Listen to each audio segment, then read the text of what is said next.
Hi friends, எல்லோருக்கும் இனிய நல்வணக்கம். எல்லோரும் நல்லா இருக்கணும்னு அந்த இறைவனை பிரார்த்திக்கிறேன்.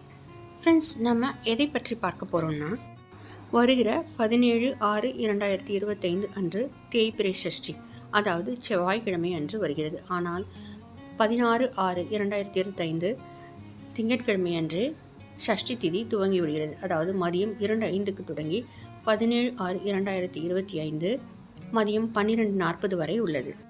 சூரிய உதயத்தில் வருகின்ற திதியைத்தான் நாம் வழிபடுவது மிகவும் சிறப்பானது. அதாவது செவ்வாய்க்கிழமை அன்றே நாம் வழிபடுவது மிகவும் சிறப்பானது. அதுவும் முருக பகவானுக்கு உகந்த செவ்வாய்க்கிழமையே சஷ்டி திதி வருகிறது. அதுவும் தேய்பிறை சஷ்டி. நம் கஷ்டங்கள் கவலைகள் தீர இந்த தேய்பிறை சஷ்டி என்று நாம் வழிபட்டால் நிச்சயமாக நம்முடைய கவலைகள் நம்மை விட்டு விலகும். வளர்பிறை சஷ்டி என்பது ஏதாவது ஒரு காரியம் சித்தி பெறவும், அதாவது ஒரு தொழில் தொடங்கினால் அது வெற்றி பெறவும் நாம் வழிபடுவது மிகவும் சிறப்பானதாகும்.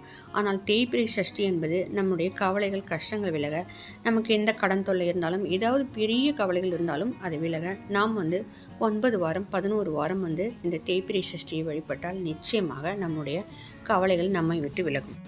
தேய்பிறை சஷ்டி என்று நாம் விரதம் இருந்தும் வழிபடலாம். விரதம் இருக்க முடியாதவர்கள் இருக்க வேண்டாம், அல்லது எளிமையாக உணவை எடுத்துக்கொண்டு நாம் விரதம் இருந்து வழிபடலாம். சஷ்டி திதி 12:40 முடிவடைந்து விடுகிறது. நாம் பிரம்ம முகூர்த்தத்திலோ அல்லது காலையிலோ வழிபடுவது மிகவும் சிறப்பானதாகும். ஆனால் முடியவில்லை என்றால் மாலையில் வழிபடுவது பரவாயில்லை. ஏனென்றால் அன்று செவ்வாய்க்கிழமை ஆதலால் நம் மாலையிலும் வழிபடலாம். முடிந்தால் நாம் வெற்றிலை தீபம் போடலாம்.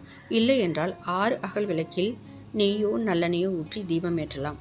இல்லை என்றால் ஒரு நெய் தீபமாவது நாம் ஏற்றி வைக்கலாம்.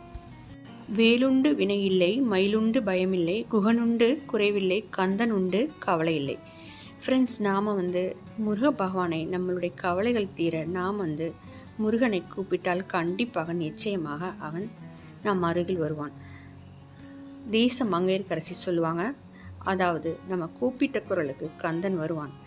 அவ்வளோ என்ன நம்ம புண்ணியம் செஞ்சிருக்கோமா? கந்தன் இருக்க அப்படி இல்லை. எதுக்கு பயப்படும்போது நாம கந்தனுடைய கவலைகள் மயிலும் சேவ பகவானை வேலும் வேண்டினே வரும் என்று கஷ்டங்கள் சொல்வார் நம்மை. அதே மாதிரி நம்மோட எளிமையாக நாம் முருகனை வழிபடலாம்.